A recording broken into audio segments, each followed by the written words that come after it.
4.5 సంవత్సరాల కాలంగా ఆడుకుంటున్న జనాలతో ఆడుకుంటున్న నువ్వు, ఈరోజు బయటికి వాళ్ళు బాధ భరించలేక, నువ్వు కేసులు పెడతావని, స్కీములు తీసేస్తావని ఇన్ని రోజులు భరించుండొచ్చు.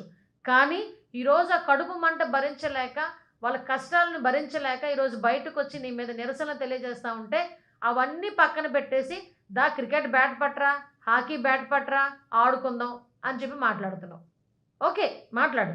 ఇంకా మున్సిపల్ వర్కర్స్ ఆఖరికి నీ ఎనకాతల కాపలా కాస్తూ, నీకు ఎనకాతల నువ్వు ఏం చేసినా తందాన తానా అనే పోలీస్ డిపార్ట్మెంట్ వాళ్ళు కూడా ఈరోజు రేపు బయటకొచ్చి వాళ్ళు కూడా నిరసన తెలియజేస్తారు.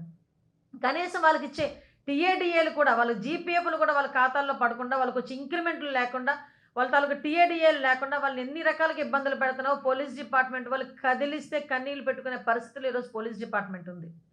1వ తారీఖు కల్లా జీతాలు పడే ప్రభుత్వ ఉద్యోగులు, ప్రభుత్వ ఉద్యోగం అంటేనే 1వ తారీఖు కల్లా టెన్షన్‌కి జీతం పడతది. నెలంతా కూడా ఇబ్బంది లేకుండా గడిచిపోతది అనుకున్న కాన్సెప్ట్ నుంచి ఏ రోజు జీతం పడతదో తెలీదు. ఏ రోజు జీతం పడిన తర్వాత ఎన్ని రోజుల జీతం చేతిలో ఉంటదో తెలియని దుస్థితిలో ఈరోజు ప్రభుత్వ ఉద్యోగుల తాలూకు జీవితాలతో ఆటలాడుకుంటున్నాం. ముఖ్యంగా టీచర్స్‌ని సిపిఎస్ విధానం రద్దు చేస్తారని చెప్పి ఎప్పుడో మోసం చేసి ఈ రోజుకి కూడా వాళ్ళ జీవితాలతో ఆడుకుంటున్నాం. ఇలా గనక నేను మాట్లాడుకుంటూ పోతే డాక్టర్స్, దళితుల జీవితాలతో ఆడుకున్నాం, బీసీల జీవితాలతో ఆడుకున్నాం, మైనార్టీ జీవితాలతో ఆడుకున్నాం, పోలవరం లేక రైతుల జీవితాలతో ఆటలాడుకున్నాం, అమరావతి రాజధాని లేకుండా ఈరోజు అమరావతి రైతుల జీవితాలతో ఆడుకున్నాం. ఆఖరికి మధ్యతరగతి జీవితాలతో విపరీతమైన ధరలు పెంచేసి మధ్యతరగతి జీవితాలతో ఆడుకున్నాం.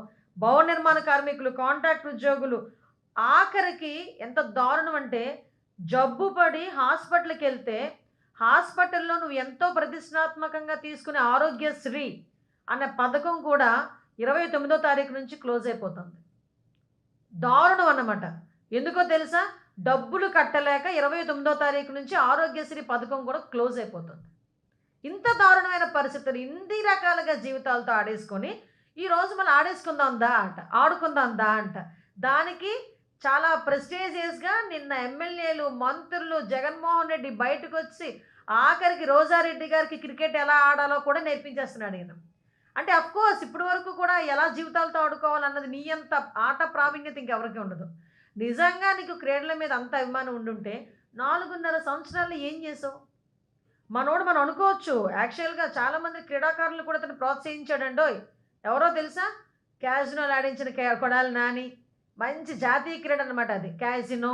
తర్వాత ఏమో పేకాట క్లబ్బులు నడిపే గుమ్మనూరి జయరాము, బెట్టింగ్లు పెట్టే మొన్నటి వరకు మంత్రి అనిల్ కుమార్ యాదవ్, ఇలాంటి ఆణిముత్యాలను తయారు చేసే 4.5 సంవత్సరాల పేకాట ఆడేవాళ్ళని, కోడి పందాలు చేసేవాళ్ళని, అది గుండాట ఆడేవాళ్ళని, లేకపోతే ఇంకోటి ఏంటది పేకాట క్లబ్బులు నడిపే వాళ్ళని, క్యాజినోలు నడిపే వాళ్ళని, ఇలాంటి ఆటలు జాతీయ క్రీడల స్థాయిలో తీసుకెళ్ళి 4.5 సంవత్సరాల్లో ఇప్పుడు అది కాదు, ఇప్పుడు క్రికెట్ ఆడదాం, ఇప్పుడు హాకీ ఆడదాం అని చెప్పి రమ్మంటున్నాడు.